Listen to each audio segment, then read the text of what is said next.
3, 2, 1. Here we go! Welcome to episode 4 of the CEO Talk. Today, I have Mina with me. He is an amazing Amazon influencer, also your PPC master, and he is the founder of Go Hard Work and also Trivium, his Amazon PPC agency. And he's also a great friend of mine. We always shoot ideas around, and I'm super excited to have him on the podcast. So here's Mina. Okay, cool.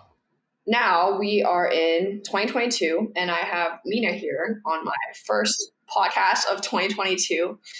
Thank you so much for hopping on with me. To start off, why don't we do some icebreaker questions? I love icebreaker questions. Okay. So every time you message me is at like 6 or 7 a.m. and you're pretty much like the only person that is like up as early as I am. So tell us a little bit about like your morning routine and what's your favorite part of your morning routine? Okay, great question. So my morning routine is this. I wake up around like 5:15, 5:30 naturally. So I'm in bed by 8:30 or so, 8:39. I'm like passed out. I usually pass out on the couch and then, go to the bed and sleep. I'm up at 5:15. I wake up. I do a quick like notification check on my phone just to make sure like, is there anything that I need to like very quickly take care of or nothing. It's 99% of the time there's nothing. And then I go do my skincare routine, and I'll like it's like a full routine. It's like 3 different things, like a toner, like a cleanser, toner, moisturizer. Then I do like, I trim my beard, I brush my teeth, I floss, and then I'll go and make my pre-workout. So this is my favorite part of the day. There's it's complete silence. There's nothing. No one's up. The sun is like slowly starting to come out. I turn all the lights in the house and everything. I open up all the windows. My windows are pretty big. And then I'm just sipping on my pre-workout and just like in complete silence, like on my phone, just like chilling. It's the most like zen. Yeah. And that's when I get like my ideas all the time, which is why I text you. Because it'll be like 6 a.m. or something, and I'll be like, you know what, like I want to ask her this question, and then like I ask you a question. And so I do that with a lot of people. Like I ask a lot of like questions, I message people, and I know like I'm not gonna get a response for a while, but it like this is kind of like when I have like the least mental fatigue and the most like because I haven't made any decisions yet in the day, and I have like the most creativity. And I'm sipping my pre-workout, which is one of my favorite things to do. I don't know why, but it's just because it's associated with I'm going to drink my pre-workout. I'm going to listen to amazing music. I'm going to go to the gym and have a great workout. So it's like this kind of, I've primed my body to know that as soon as I drink that pre-workout, like something really fun is coming. Something really nice is coming. So that's kind of my morning routine. Then I go, I work out, I do CrossFit, I come back, I shower, have a quick breakfast. And then I do like a 1-page journal, like a regular small, like copybook or whatever it's called, like that little journal, just 1 page of a mental dump to remove any of the stuff that's on my mind. So it's usually a mix of good and bad stuff. So if anything's stressing me out, it's like, I kind of feel like I've been slacking a lot. We haven't gotten any new leads to the business, You know what? But I know I'm going to figure this out because I'm going to start doing this and this and that. And then I also say, I'm so lucky that I'm going to CrossFit every day. I love it so much. Just a mental dump. And then after that, it's like, okay, wow, now I'm like really focused. Then I open up my calendar. I check everything. This is the second time I open up my calendar. I also open up my calendar as soon as I wake up. So I know what's coming in the day. And then I heard from this guy, David Mentor or something like that he says he studies his calendar 2 times a day. And so I'm like, what do you mean study your calendar? And basically what he does is he opens up his calendar and he looks at every single piece. He's like, why am I doing this? Why am I doing this? Could I have done this better? Could this be more efficient? Could I insert something here that's better? So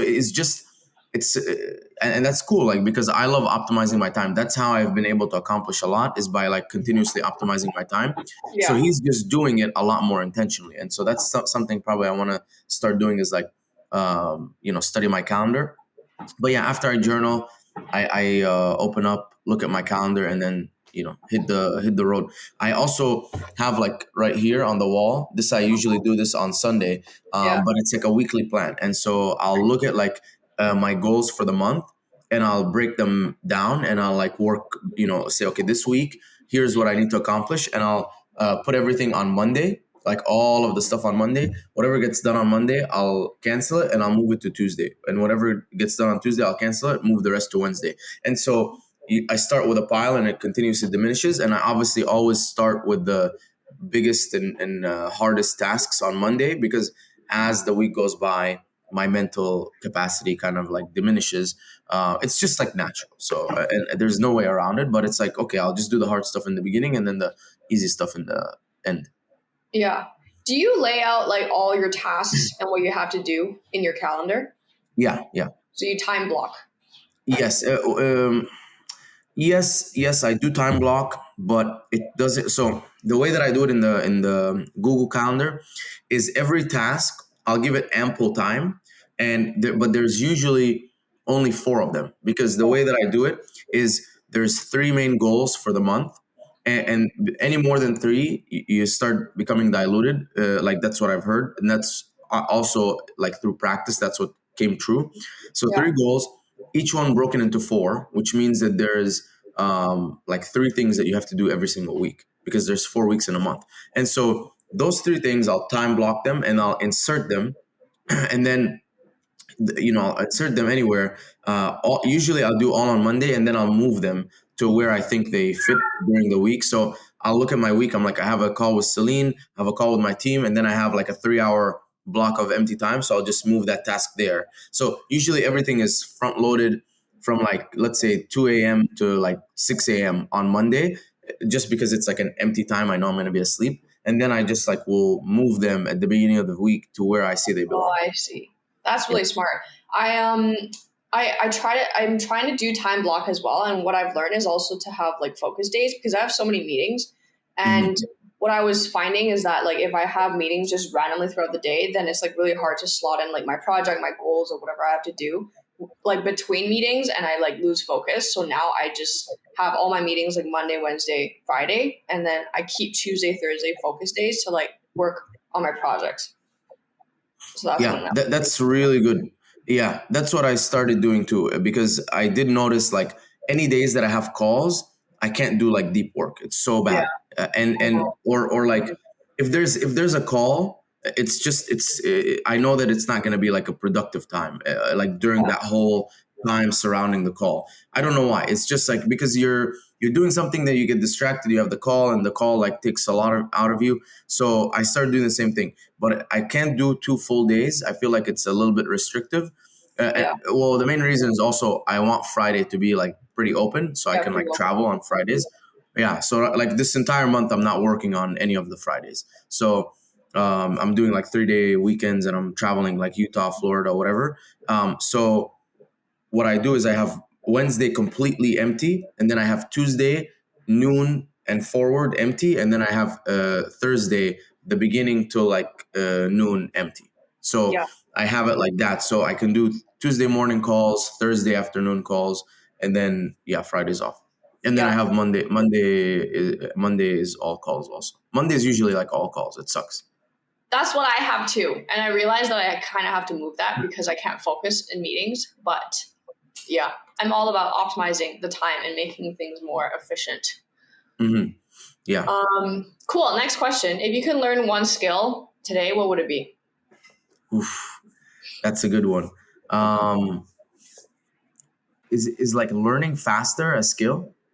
Like Yeah. Jim Quick stuff. Yeah, like I think that I think learning faster, like or actually, you know what? It's like probably going to be hiring top talent. I'll take that back. Like learning faster is great, but I've been leaning so much more into who, not how. So Oh, who I can love do it, that. not how to do it. And like so the other day, like there's this amazing software that came out for Amazon, and it shows you like based on like how your listing is written and other people's listings written, how SEO rich it is and what's missing and all this stuff. And I'm like, you know what? Like the guy who made it, there's like 4 hours, 5 hours worth of training, and it's just been so daunting. And I'm like, you know what? I'm not gonna do this. And I wrote to like someone in the group. I was like, who's the best guy besides the guy who created it? Who's the best guy to learn this from? He's like, this guy. He like pretty much helped him make it. I said, okay, done. I hit the guy up. I said, how much to pay for an hour of your time? Show me everything. He's like, it was something like, it wasn't anything crazy. I was like, okay, done. I booked a call in 1 hour. I understood the whole thing. And I'm like, That's that's really like smart. leverage. Yeah. Yeah. So if I can just like hire the best people, not just to teach me, like teaching is like a small thing, but it's like if I can hire the best people to do the things, then Yeah. I mean, I think that's like what really makes a good leader is obviously a lot of other things, but if you can hire really good people and then they do all of like the work and they're really smart people. Because I heard like if you're the smartest in the room, then you're not hiring the right people. Yeah. You want to be surrounded by people a lot smarter, and so that's kind of my goal. So yeah, hiring really good people. I would love that skill. I want that skill too. I'm going through the same thing. Cool. I asked this for all the guests on the podcast. So how did you become an entrepreneur? Tell me a little bit about your background, your story, and how you became an entrepreneur. Cool. So becoming an entrepreneur, I came to America in 2011 to get my bachelor's, master's, work in corporate, that whole like regular, life. Grind. So I got my bachelor's. I graduated top of my class. I started working in corporate, got my master's, graduated top of my class, and I was going from one job to the next. I worked in a really big surgical devices company. I worked in like a construction company, just a bunch of different, big corporate companies, and I kept moving up the ranks. And then it was like 2018, and I felt like dead. Like I was moving up, like every job I was moving up, but I felt like I was not living a life. I felt like it almost felt like you were in prison without Right. really being in prison. I don't know why, but like that's what it felt like. It felt like I was waking up. I had to go to work. I was waking up at 4:30 in the morning so I can get a morning workout in, and then go to work, 45-minute commute, work for 9 hours, 45-minute commute back, go to training and then sleep. So it just felt like Monday to Friday was a prison sentence. And then Friday I was doing like a little, maybe we'd go out, maybe we'd have dinner. Saturday, Sundays, like 2 days. So it's like, am I really living 2 days out of the whole week? And then the rest of the week is just like, like I would essentially just go to prison, and then they pay for everything. And, it's essentially the same thing. And then I would just go out for 2 days. So that's when I was like, I was trying to figure like, what's the next step for me? I can't keep doing engineering because I did engineering so many times, and it's like if I keep doing the same thing, nothing's gonna change. So I was like, do I go into like a different field, like maybe try like advertising something? I don't know. Like I wasn't thinking about advertising, but I was just thinking about something different. And then I was also listening to the book Rich Dad Poor Dad because so many people recommended it. And that's when like he kept saying like this whole corporate thing is like a scam, like 9 to 5 is a scam. It's like a hamster wheel. And so I'm like, yeah, this is how I feel. And so, but I didn't know like how to take action. And I'm like, okay, so I can't start a corporation. Like, how do I even start a corporation? Because that's what he like mentions in the book. And so I went on vacation to Egypt, and I was like looking up supplements. Supplements is a big like passion for me. I take a lot of supplements. Obviously, the favorite part of my day is taking my pre-workout. So it's clearly an addiction for me. But I was like always looking into supplements and stuff like that. And I was looking at some protein powders while on vacation. My parents were there, and my dad asked me like, why are you like on your phone so much? I'm like, I'm just looking for some protein. I can't find the right one. And then he's like, why don't you make your own protein? And that conversation resulted in me like actually thinking about it. And I said, okay, let's see. Like if I bought raw ingredients from Amazon, like to make a pre-workout, for example, I would buy beta alanine, betaine, huperzine A, some caffeine, some this, some that, and I'd mix them all up. So I created like a sample formula, and I said, okay, if I mixed everything up, it would cost me $5. The regular pre-workouts are selling anywhere between 20 to like 40, and the average back then was 30. This was in 2018. So it's like, if I can buy it for 5 and sell it for 30, like that's a lot of profit. So then I called another friend who was selling t-shirts. I said, you have a company, right? You're selling t-shirts? He's like, yeah. I'm like, how hard is it to like start an LLC? He said, dude, it takes 2 minutes on LegalZoom. So I was like, oh, wow, like that's it. And then I asked another friend who was a designer. I said, how hard is it to come up with a design? She's like, just pay me $200 and I'll make you a label, a supplement label. And she's like, you just have to tell me what's on it. I said, okay, I can do that. So I'm like, okay, like we're going to do this. I went home. I said, okay, let's finalize the formula. What product am I going to go for? I decided to go with electrolytes because I was on keto at the time. I'm an MMA fighter. I was sweating a lot. I wasn't replenishing the electrolytes fast enough. So I was actually drinking chicken broth every night or like dry Wow. scooping chicken broth every night. So it was nasty. And I was like, I need a solution for this. I said, here's the solution. I'm gonna make an electrolyte that tastes actually decent. Yeah. So I came up with the formula after doing research. I looked at like a bunch of clinical studies and stuff, and then sourced all of the ingredients. Went on LegalZoom, created an LLC, hit the designer up. I went into Whole Foods, whatever. I took a bunch of supplements from there. I took a bunch of supplements from Vitamin Shop. I just took pictures of them, and then I created my label based on the statements and all of the stuff that these other ones had. And I knew like if they were in Whole Foods, if they're in Vitamin Shop, like they've gone through a little bit of like hurdles, Oh, you know. yeah.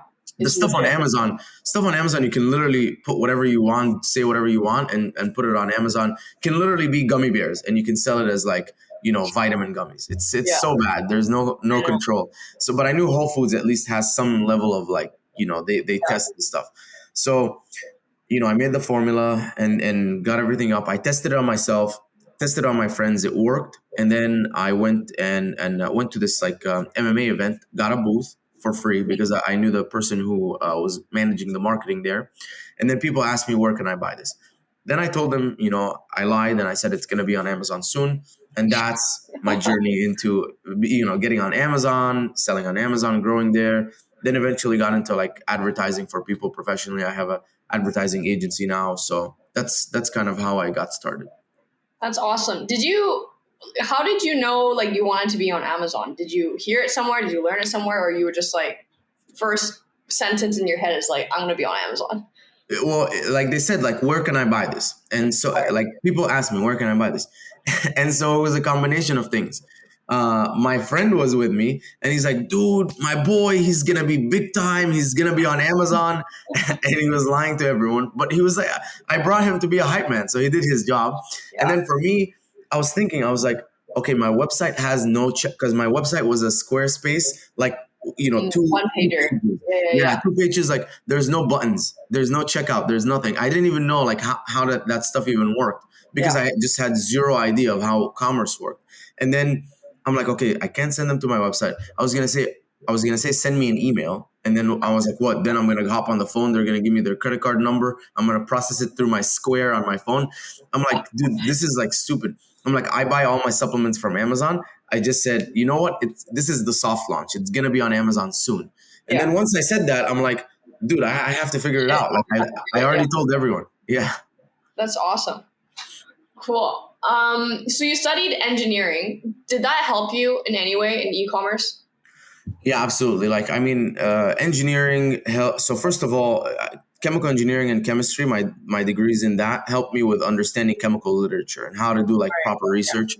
Also, you have to do like all of my projects, like the senior level stuff was very, very heavy research. And we had to like, so one of them was our like final project was we had to actually build a full non-alcoholic beer facility, like everything. Wow. We had to find the space. We had to find the equipment. We have to get quotes on the equipment, and obviously, in every email, say, "Hey, we're doing a project for the University of New Haven. Like, please, we're asking for a quote. This is just for the project purposes." But we had to like get quotes on all of the machines. We had to design it in like the simulator on the computer to see, okay, how many machines do we need to create this volume of non-alcoholic beer? What's the cost going to be? What's the maintenance, the electricity, all of this stuff, the employees.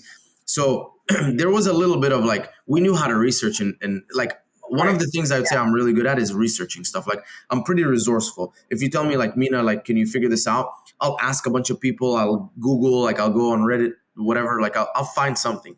So that helped. And then also being in engineering, like the manufacturing process, I was pretty familiar with the manufacturing process. So whenever I talked to someone and I said, how are you going to make this stuff, I understood like what they were going to do. And if they said anything that was kind of like iffy, I would catch it. Only like physical manufacturing. But any like pricing, money, stuff like that, I was very bad with all of that stuff. So I had no idea. Money, accounting, like cost economics, none of that stuff I was able to, like I had to learn everything. Yeah. So how did you find your first manufacturer? The first soft launch was you mixing all the formulas together yourself, right? Yeah, So yeah, do it was you have a manufacturer now, or how does that yeah. work? So the second step was one of these bulk material suppliers. I hit them up and I said, "Hey, can you just like I'm buying four out of the five ingredients from you. Can you just mix them up and make a formula for me?" He's like, "Yeah, we can do it." So that's how I found my first one. But then the second one, basically, something happened where one of the ingredients, like the source changed and it caused a very bad taste. So I thought that my manufacturer was doing something bad. And Right. I just went crazy and I messaged every single person under the sun, who had the word manufacturing and supplements anywhere Yeah. in Google. So I went to Okay. like page 8 and I like messaged every single person in the 8 pages of Google. I went to one thing that I did that was really good was I went to um, what is it called? Expo West, which is like and Supply Side West, which is like a massive exhibition show for food and vitamins and stuff like that. Where was it? And when Where was it? Is it so in person? yeah, no, so I didn't go to in person. Obviously, I had a nine Oh, to I see. five, but I just went to the website and I said, "Hey guys, like, I'm really trying to find some vendors. Can you send me your vendor Oh, list?" And they sent me their yeah, vendor list, and so I just went down the list, and I like I that's would awesome. go, yeah, I would go for like a break, like a 15-minute break, and I'd pick up the phone at work and Yeah, just call as many people as I could fit in 15 minutes, and just say, "Hey, like, I'm trying to get a quote. Like, can you give me an email?" I'll get their email and then I'll send them an email. Hey, like this is my formula, this is everything. Like, can you give me a quote? And so after doing a lot of that stuff, I found my second manufacturer, and I've been with my second manufacturer ever since. wow, that's awesome. I remember doing the same thing. I was looking for a manufacturer and I was Googling stuff, and it was like went all the way down to page 8, page 10 to see what I can find. And yeah, I think having like really good skills for research is really important. And I could, enhance that skill for me too. I can't, like, I think clothing and apparel is probably like way harder than supplements, because supplements, like, everyone is kind of like doing it. Clothing, I wouldn't even know like how to get started, like, because it's I mean, in America you're like, okay, my supplements manufacturer, they're in America, they're like, just show me your FDA, like, GMP stuff. But with you it's like it could be literally anyone, right? And it has to, like, probably most of the time it has to be overseas to make like Yeah. sense financially. So it's like I can't, like, it's probably like way harder. Yeah, there's a lot of like sampling back and forth, but yeah, I mean, I could never imagine me finding a supplement manufacturer. Like, I just don't know even where to start. Yeah. Well, now you know. Cool. So tell me one of the biggest lessons you've learned throughout your entrepreneur journey. A big mistake you made. Big mistake. I think one of my biggest mistakes was like quality, like not like auditing the quality of the products, because especially on Amazon, if you release one bad batch, those negative Right. reviews will stay there forever. So Mhm. I wasn't paying too much attention. Like my first 100 units on Amazon, they Yeah. I sent bags, so I provided the bags which contain the powder, and then Yeah. sent it to the manufacturer, and I never asked him to do any testing. So he filled the bags, he put them in a box, and as soon as Amazon would ship them, they would like explode. They were like very like bad Oh, quality. okay. The So bag was bad quality. the bag was very bad quality. So out of the 100, 60 of them exploded. So that was kind of my first mistake. Wow. And then I was never like taste testing or doing any sort of testing on the manufacturing side. And so Mhm. after like the first sample he sent me, I tasted it, I said it was good.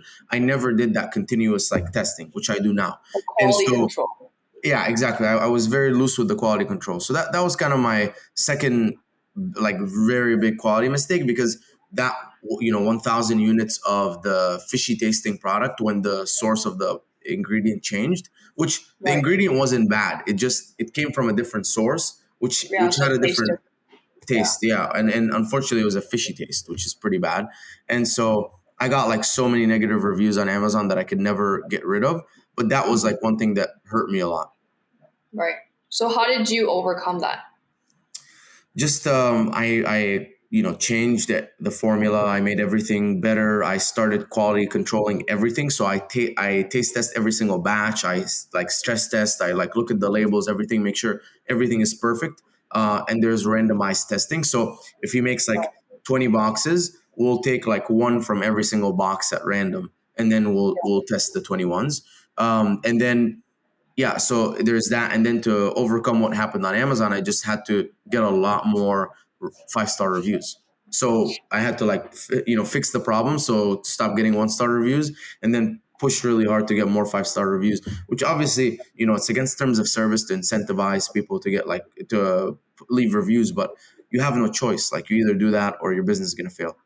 Everyone does it though. You see Yeah. it everywhere in your Amazon package. It's like an insert card or a label on the bottle, all that. Yeah, there's always something. I mean, I don't know people who just leave 5-star reviews because like they love you. It's like Yeah. most people are like, yeah, okay, thanks. This Us product too. is great. No I don't one care. does it. Yeah, Yeah, exactly. They only leave reviews when it's bad. exactly. And I don't know why. Like, why don't you contact me? I'll give you like your money back. I'll give you extra money. Like, just hit me up. Like, why are you leaving a bad review? But people are like really bitter. If it's bad, they're like, yeah, let's like negative review it. Yeah, they want to be heard. That's why. So what was your first strategy when you launched on Amazon? Was it always PPC? Or was it like organic keyword ranking? I mean, I kind of tested on Amazon. I don't know too much about it. So I'm sure our audience listening probably have no clue on Amazon too. So it would be great to hear. Yeah, so I didn't know anything about Amazon either. Everything that I knew kind of like I was just like watching some random YouTube videos. I was in some Facebook groups. But what I did was I looked at one of the best electrolyte listings out there, Yeah. like high reviews, looks like it's getting a lot of sales. I used like Helium 10 to show me like how much sales they were getting. And then I essentially like copied their entire listing. So I took their listing, I like Nice. paraphrased it, Yeah. but put my own, like, obviously I didn't use their same sentences. I put my own. Yeah. And I knew how to do like a little bit of keyword research. I just didn't know like how to do it that well, but I knew like there's some keywords that I need to include in there. And then I took their images and then I redid them to have my product and just like make improvements. So I basically took someone's listing and made it better.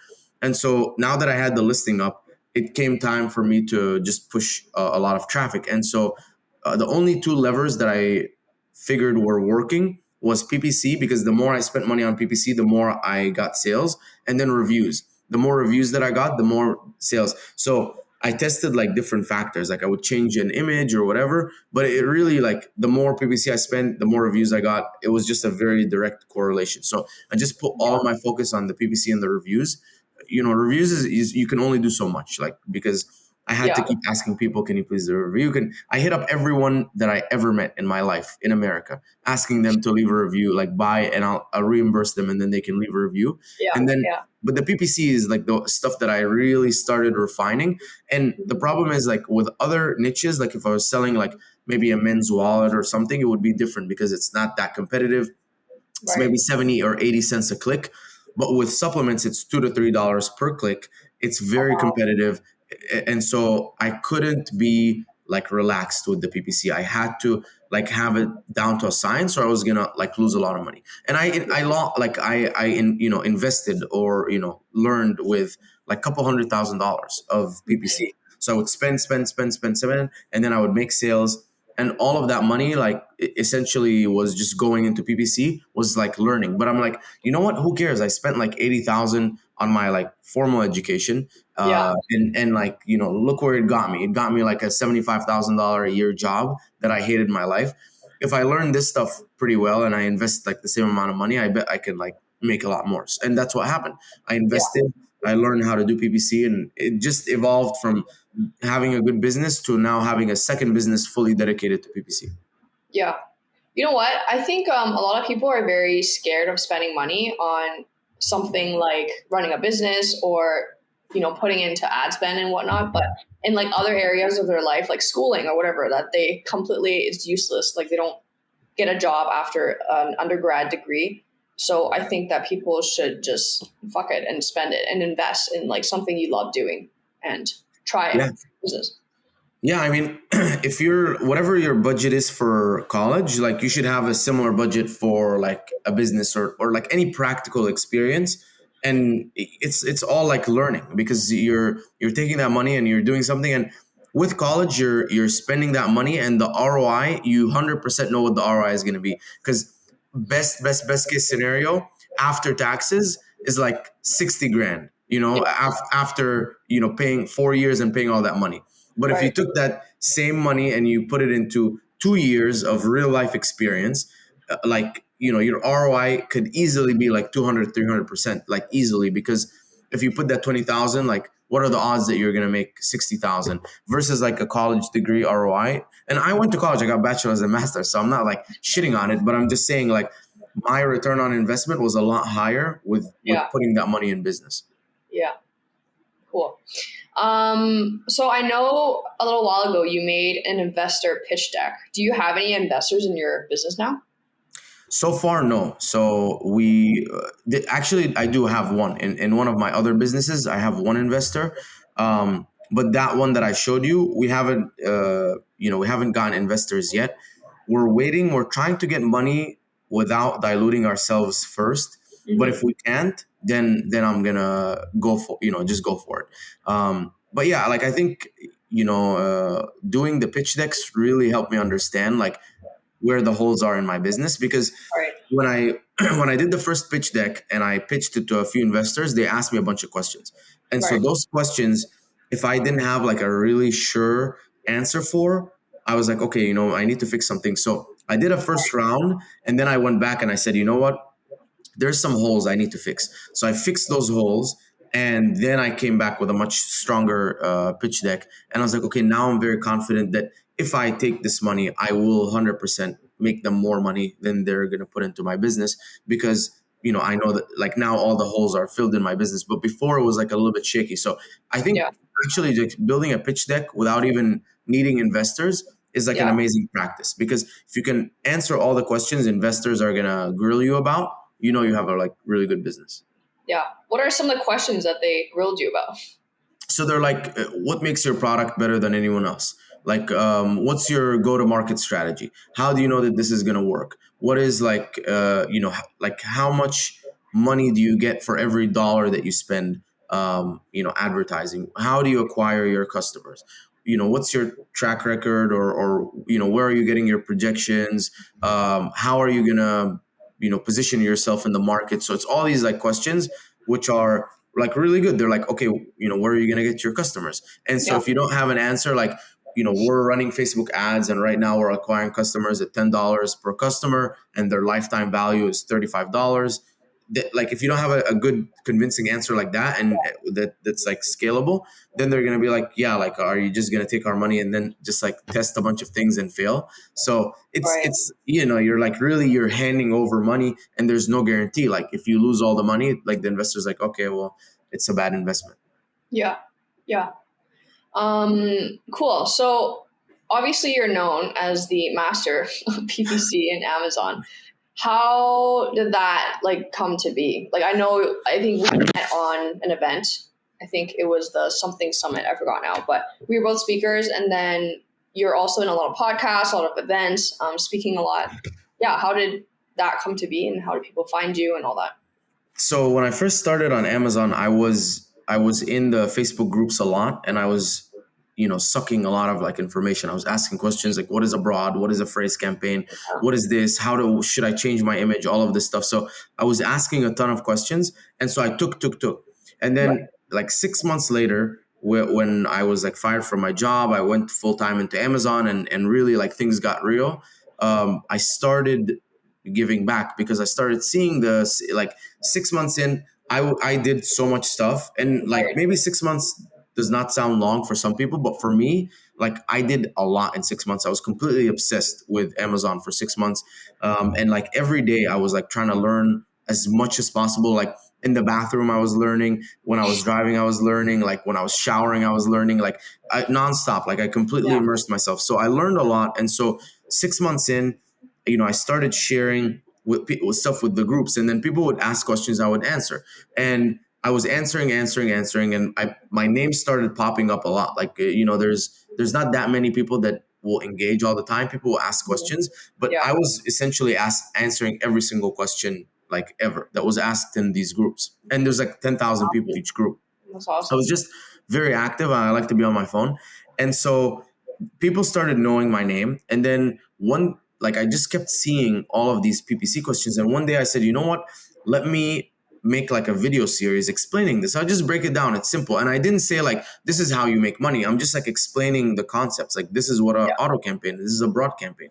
And so I broke it down into like 20 videos, and every day I shared a video. This is an auto, this is a broad, this is a phrase, this is how I create a campaign, this is how I do this is how I do that. And it was just like me talking to the camera, but breaking it down, explaining it in like a nice, easy, digestible way. And I've been like a teaching assistant and a tutor, assistant professor before, so I know how to explain like stuff to people. And so after a lot of that sharing, people like went crazy, and they're like, Can I hire you? Can you be a consultant? Da, da, da, all of this stuff. And so I'm like, okay, sure. Like I've never been hired as a consultant before. So I started doing consultation calls, but I hated trading my time for money. So I said, you know what? I'm just gonna kind of like take all of my information, put it into like a nice little course, and then put that course up. So I put that course. It's called the PPC University. I put that course up, and it's just like everything. Me screen share how to do it. Like this is how you do. This is how you interpret this data. All of this stuff. It's all Excel based stuff. And then after that, I'm like, like people really like enjoy this. And I knew, for some reason, I knew I had to get a big personal brand. I just didn't know why. I didn't know how I could monetize it or anything like that. So in 2020, I decided that I'm going to be on one podcast a week and as a guest. And so all of 2020, I was like on 60 podcasts that year. And I was on a guest every single week. And I would hop on, I would like say my story. And then I would say, share some PPC knowledge. I'll say, so this is what you do with PPC. So if you're looking to optimize, this is how you optimize. This is the campaigns, blah, blah, blah. This is, all of this stuff.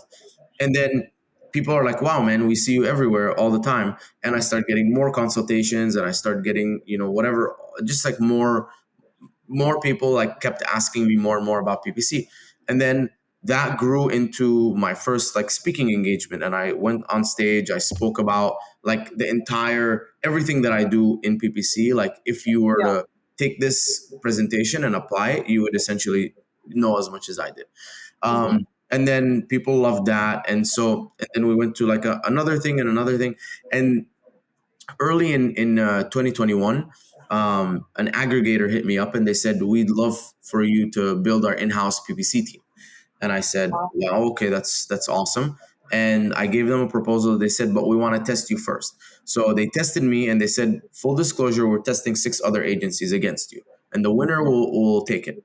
So first of all, when I took over the account, I took over an account that was being managed by I'm not going to say, obviously, don't want to talk bad about any agency because you never know what happened, but it was a really, really big agency, like one of the biggest advertising agencies or marketing agencies. And so I took over, and then like within a month, they're like, wow, you're doing really good. I'm like, I haven't done much, like just been doing the usual like optimizations and stuff. And I was like, wow, like they think I'm better than this really big agency. And then like 3 months or 4 months in, they said, okay, like, you've clearly beat everyone else. We're going to continue with this proposal. And so they continued with the proposal. And then I realized that I beat 6 other agencies, and they have like hundreds of millions of dollars. They can hire anyone.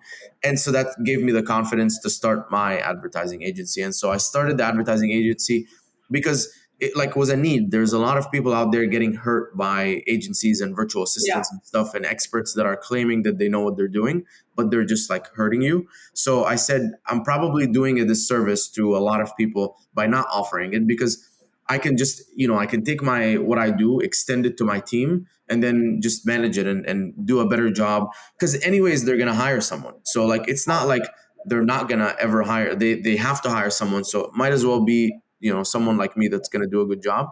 And then at the same time, my personal brand was really big. I have no idea how to monetize at that point. But I'm like, this is a way I can monetize my personal brand. So I kind of went in it, and I love it. I enjoy doing it. I'm passionate about it. So just kind of everything came together. It was like something I love, something I really, like very strongly believe at the end of 2022, everyone will know that I am the best in the world at like Amazon advertising. Like this is my 2022 mission. That's awesome. So yeah, so it's not like, I'm just like, oh, like let me make a quick buck off of it. It's just like it aligned. Like I'm really good at it. People need it. It's monetizable. Like, so it's a good business. Yeah, I'm excited for you. I see you popping up in more and more like speaking events, and then you're always posting about it too. Yeah, I have in 2022 already 5 speaking events booked, and Oh then wow. yeah, and I have 6 press releases coming out soon. And so like I'm just I'm trying to like grow. And so workshops I think are amazing. So I'm doing my first 8-hour workshop. It's in person in Miami, and people are gonna come, and it's literally like 10 a.m. to 6 p.m. Yeah. of me training you to become as good as like any one of my team members on Yeah. an Amazon advertising. So like you get such a good grip of how to do it and such confidence that you can hire me, you can hire someone else, you can do it yourself, but you'll feel confident, you'll be able to hold whoever is running it accountable. So I'm doing a lot more of those like in-person workshops, speaking a lot, because I think speaking really helps people, because when they go to a conference they do believe, like, you never go on podcasts trying to learn. Like, podcast is almost like a pastime. YouTube videos are great, but Yeah. it's also like it's kind of 15 minutes and like piecemeal. Like maybe you get like an hour long It's tutorial, hard but to dive deep into yeah, something, in podcast or YouTube. yeah. But I think in conferences, you get like the right audience, and you can go real deep. And I'm not like a fluff guy. Like I love that you listen to my presentation, you go home and you can actually apply it. And I Yeah. really get irritated when I'm sitting down in a conference and I listen to someone and it's like this Those hypothetical, basic like stuff. Yeah. it sounds so cool. I'm like, okay, like give me like 10 steps right now, like on what I need to do. Yeah. So I started at the end of every presentation. I do have like, homework slash action items. And I'm like, do this, do this, Oh do this, wow. do this, do this. So it's like, you didn't walk away like thinking, wow. I'm like, take a picture of this and go home and do it. And, you get the slides anyways. So. Yeah. That's awesome. I need Mhm. to I need to adapt that. Having action items at the very last slide. Cool. So how many team members do you have now in your agency? So I have a And like total of how did you build it? So I have a total of 8, and so 8 plus me, yeah. And Okay. and so I built it like gradually. Hmm. First, I had like my main kind of assistant, and she did like a bunch of brand stuff. Then I hired my first PPC guy, and Right. he was a great hire, because I hired him to do PPC stuff part time. He was in college, he Yeah. graduated, and he realized that he hated engineering. And I hired an engineer because I knew like engineers and PPC works well. So Yeah. like he hated engineering, and he's like, "Hey, are you open to me working full time?" And it wasn't like he's overseas, so I said, Right. I can pay a little bit extra money, I can figure it out. And very quickly, like, it was profitable. Then I hired a video editor. So I was using a video editor part time for Mhm. YouTube videos here Yeah. and there. Then I hired her full time, and now she does all of my video editing. She's probably going to take this podcast, cut it into a bunch of pieces for Yeah. YouTube, or sorry, for Instagram. She does YouTube videos. She does all of my graphic design, pitch deck, stuff like that. I have a different, graphic designer for like infographics and listing images, because Yeah. that's like a more of like an A art on different. its own. Yeah. But she does like 90% of my video, and she does podcast editing, all of that stuff. So she's been good there. Then I hired my PPC analyst, and then her job was to essentially always pull all of the data from all of our accounts and Hmm. put them in like dashboards that are very clear to see what's happening week on week for every single product, Right. and analyze the data and say, hey, your price went up, your conversion rate went down. So she's always looking at our metrics and noticing patterns and sending it to myself and the clients. She also like runs our team meetings. She's like, here's the analytics, here's what I noticed, and then the strategists and the action takers kind of, they go and apply the stuff. Right. Then I hired, after that, I think one more PPC person, then an operate because the team was growing, then an operations person. Or actually before the operations person, I hired another PPC person, but it was a different type of PPC. It was Amazon DSP. DSP Okay. is like demand side platform. It's where you can pull Amazon audiences and advertise on their site in specific places and off their site. So I can retarget you on like different places. I think you can even like hit stuff like Tinder and Hinge and stuff like that with Oh Amazon wow. DSP. It's crazy. Yeah, it's like really cool. So I hired a person part-time for that so she can run that side of the business. Then I hired an operations person so he can take care of everything. And then my latest hire was a brand manager. And that's because, I had a bunch of brands, a bunch of like clients and all of this stuff. Yeah. And it's someone that understands the Amazon business really well. And, I can grow them to like manage a lot of these brands. Right. So So that's your brand manager, does she kind of just do the client relations with all your clients? no. She doesn't do any client work. She just Oh, does okay. work on the accounts. Yeah, I see. Cool. yeah. So the so far the way that we've been doing client facing, and I haven't kind of like finalized the way, but it's me as the strategist and the analyst in the Mhm. account Right. talking with the client, and so all of us are like chiming in. I'm Right. saying, hey, by the way, I'm noticing these trends, like, and then the analyst says, by the way, when you increase your price, this happened, that happened. So she's always commenting, and then the strategist says, this week, this is the plan of action. We're gonna do this, this, and this to hopefully get there. And Right. so it's all three of us kind of communicating as a team. So you feel like you're renting out a team. Right.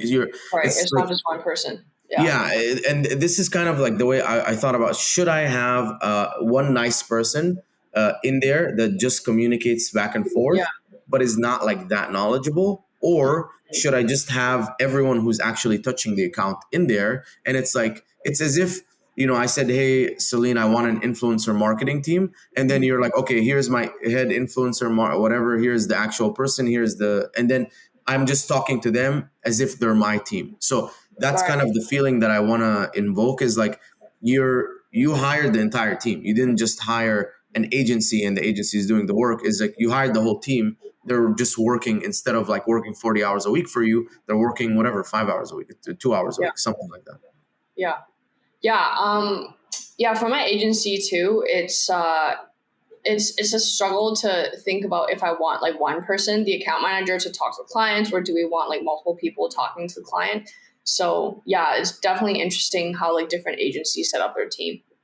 Yeah, and I'm not sure if this is the best way or not the best way, but I just feel like if it was me personally, I Yeah. don't want to deal with like John, who is just gonna butter me up and like just Right. say some nice stuff, and I'm like, what's actually going on, and he's like, okay, let me ask, and then he comes back to me, Right. versus like, hey, I actually changed your budget last week, and this happened, so I'm changing it back, like, and so it's a very like this is the guy that's actually doing the stuff, he's right there, this is the girl that's actually analyzing the stuff, she's right here, like Yeah. it's all right there. Yeah. Cool. So what are some things that you learned building your team out? I know we talked about this a lot as well, because I also went through a massive hiring last year, 2021. Yeah. And I personally like had so many, not issues, but like challenges, I say, building the team, just having it structured, making sure that people know like who was responsible for what, who to go for what, all that. And it's just honestly still a work in progress. Yeah, I think that's really, really tough. That's also been like a huge challenge for me. I think one of my biggest lessons is don't accept anything less than an A player on your team, because the C players are easy to fire, but they also waste a lot of your time. So the money Yeah. doesn't even matter; it's just the time, It's like the time. amount Yeah. of time that you invested in them, and for it to not work out, like so that's a big loss. With B players, they're the biggest danger because you don't know if they're B players or if they're C players or whatever. It's like hard to tell, and so Mm. it's not easy to fire them, and they Right. just drag on. And again, it's like a waste of time and money, and you're just they're not they're not going to get your company to the place that you want to get them to. Yeah. So never accept anyone that's less than an A player. Fire very fast and then hire very slow. Like Yeah. I have to be 100% confident that this person is gonna, because what I want to do is I want to put someone, build them up, and then completely pull myself back, and then you do everything. Right. Because my job as a business owner is to grow the company by working like on it. So finding like new areas, like maybe if the whole PPC department is good to go, I'll start building like a Google PPC department, and then DSP department, and then like whatever, a different kind of department, and maybe like I expand horizontally. Maybe I'll start building more partnerships and getting like maybe more like aggregator deals, something like that. But Yeah. if I'm busy like monitoring to make sure that these people are doing what they're supposed to be doing, then I'm not doing my actual job, which is Yeah. to grow stuff. Yeah. So that's a big lesson that I learned. um, Another lesson that I learned is like keeping the team really accountable and really structured is very important. So no matter how much I trust the team, I still need like a check-in every single morning of their daily tasks and like updates on all of the accounts like every 2 days, like updates on all of the accounts, Right. because it's just a good practice for them to keep Yeah. them accountable. So even if it's like, yeah, I trust them, I know that they're going to do a good job, but we're also all humans and we always forget things. So building things in a way that make it like impossible to miss stuff, which is Right. so like I have like Notion now, where it's like I use Notion. every time something gets done, like a notification is sent through Slack, Right. and then using like the CRM, every time something gets done, the CRM will send like, "Hey, we have a new deal," and Yeah. until like the checkbox of that, like this client has been onboarded and reached like this Right. stage, it'll keep sending a notification like onboard this client, onboard. So when I start seeing like consistently, and now my operations guys, his main job is to do that, is to see, hey, it All took the three progress. days Yeah. it took 3 days to onboard this person, like we need to fix this ASAP, like this is a problem. So that's kind of like the main things that I learned. And I just learned that like hiring is like a very tough Oh process. yeah. It's like Totally. it's so hard to find really good talent, and so when you do find good talent, make sure that you like hold on to them and figure out like the one thing I do all the time with my team is every like month I'll say, listen, like, how are you feeling? What do you not like? What do you love about the company? What do you want to do more of? Like, how can I make this the best job you've ever had in your life? And it's always like asking these questions. I know they're not going to be with me forever, but like, Yeah. at least if while they're here, they're very, very happy and they don't want to leave, Yeah. then like I'm doing my job. Yeah. For the Slack and Notion thing, do you integrate it and then it sends a notification to a Slack channel? Yeah. So there's two ways of integration. Like there's two, it's definitely integrated, but there's two ways that notifications are sent. The first time is when we get a new client, Right. we create a new, like we copy paste like the project, kind of like Template or task whatever. list, Yeah. and then it's named under the client's name and it's attached to the client's Slack. And so as the tasks are done, it sends a notification in Notion like, we've built your dashboard, we've done this, we've updated this, Right. we've optimized this.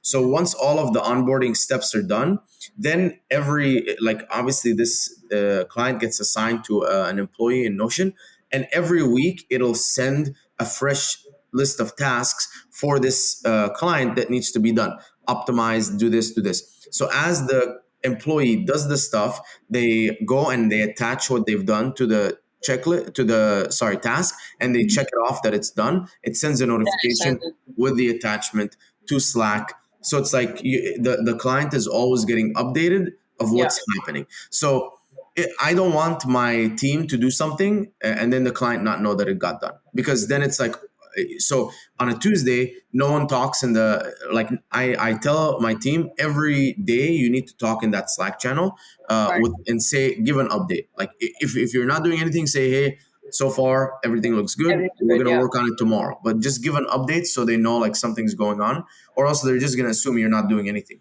And so with the Slack notifications from Notion, it's like, oh, by the way, we optimize your listing. So you can see like a bunch of notifications of these things happened, and then we say, hey, as you can see, we did this, and this, and here's the results. Yeah, that's awesome. I love Notion and always trying to find like more effective ways to use it too. But Yeah, and one thing I can do, I can tell you, is like I went on LinkedIn and I found a Notion like specialist or oh whatever no way! Can you make overseas. an intro? Yeah, I can. And like I'm basically like, that's what I'm trying to do, is just always hire people that are good at stuff to just do the work instead of like trying to learn and do it myself. I know. I was trying to do it myself, and then the team was like, "No, like we want this, and I'm like, "Oh, I just need like a Notion expert to just help me build what our company needs." Yeah, exactly. And they do it like way faster, way cheaper, way easier. Yeah, that's true. Cool. Any advice for entrepreneurs to get past the 6-figure benchmark? I know you're a 7-figure Amazon seller. Um, I think what it is like a very strong system. So build very solid and repeatable systems, and you have to use money. So I would say, like, to hit the 7-figure mark, one thing that held me back was I like pulled money out to live off of it, but Mhm. once I like found another way to pay my bills and I stopped pulling money out, and I was very not emotional about it.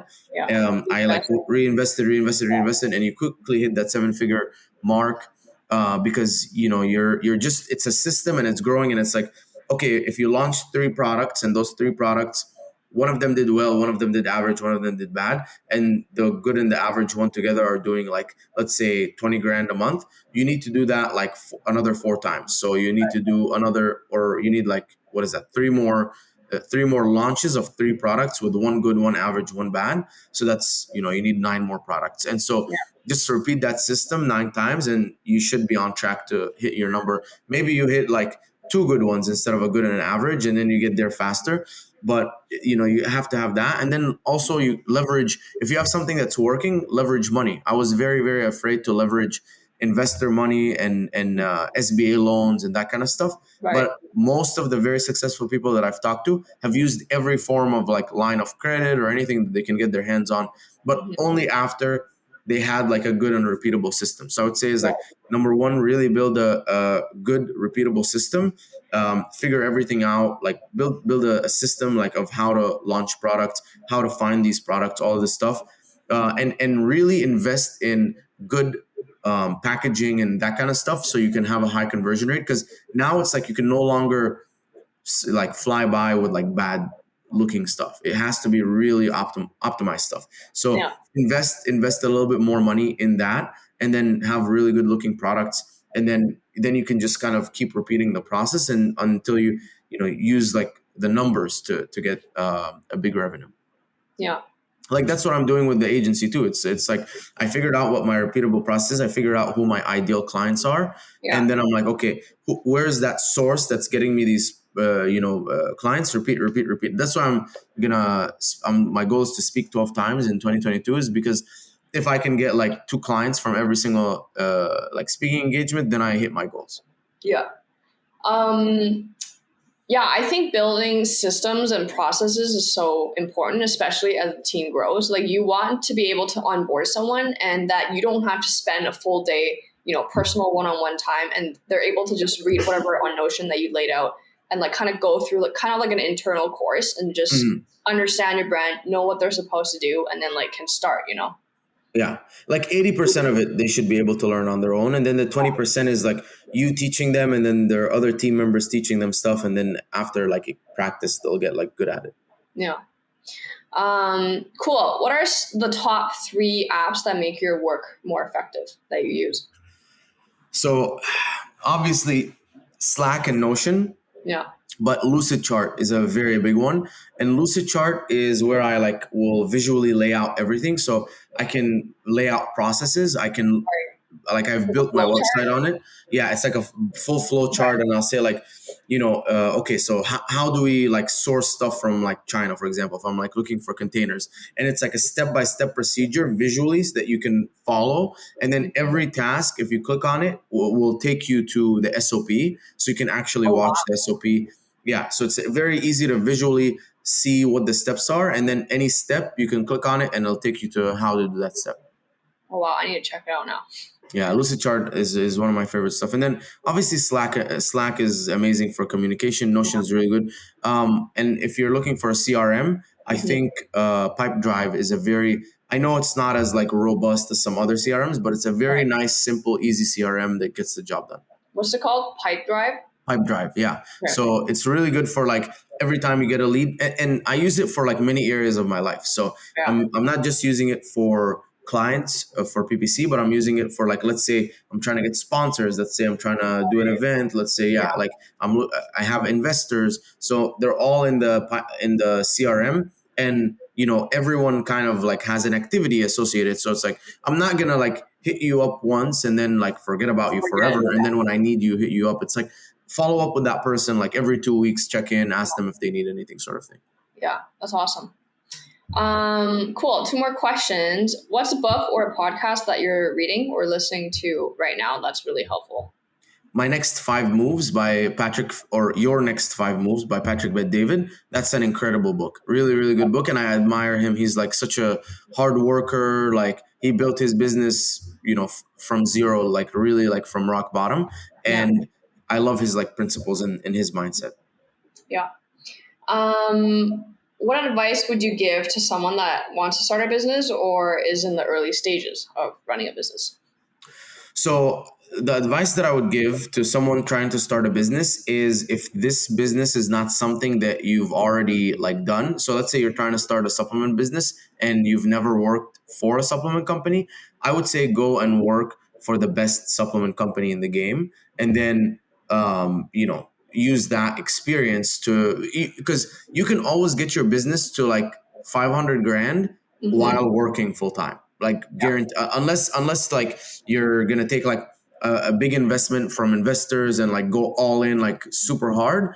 I really believe that you can build like a business up to until it's like somewhat successful, like 500 grand a year or something. Being a full-time employee, and you're probably gonna do it 10 times faster. So if you wanted to build a PPC business and you came to me and you said, I want to work for your company and like, blah, blah, blah. And then eventually, you want to have your own clients, like you would definitely be able to do that a lot faster than if you just tried to like do PPC on your own. Right. Or if you wanted to build a supplement brand and you went and worked for like a really, don't go work for like something like too massive where you're going to have like this tiny job. Work for like a, Startup. 20, $30 million, startup, but where you're going to wear a lot of hats and learn the entire process and you can grow very quickly. But then once you kind of see everything, you're like, okay, I can do this. And you can ask questions and you can continue to build your own business. And then once it hits, a good point, like 500K, you're like, okay, let me go full time now. And you've kind of learned a lot. So that's what if I could go back in time, I would have much rather went and worked for like a really good Amazon company. It's like, I was in a very bad spot, right? I was like super hated jobs. And so that's why I was like very against having another job. But that year and a half that I spent at the last company, if I could go back in time and spend even one year of it at like an Amazon based company, that would have been like a game changer for me, because I learned so fast and I absorbed so much information. And I knew that I could take that information, apply it to my own business. And also I would be doing stuff that I liked. So I wouldn't have been as stressed, because I'm like, yeah, it's in my best interest to stay in this company, even though I'm working like 8 hours, but I'm also building like an asset, like, and a business, and it's making me more money and all that kind of stuff. And then you get to reinvest money way faster. Yeah, I agree. For me too, learning and doing is like the way I learn, and like to make mistakes. But cool. To end off, because this is the first podcast of the year, what is your 2022 goals for hard work and Trivium? So for hard work, I really want to launch 4 more products and make them pretty successful. I want to have my Facebook like channel dialed in and really grow. So I started with almost like $0 on Shopify. So we're at 5 to 10,000. 10,000 on like a really good day. 5,000 is our run rate.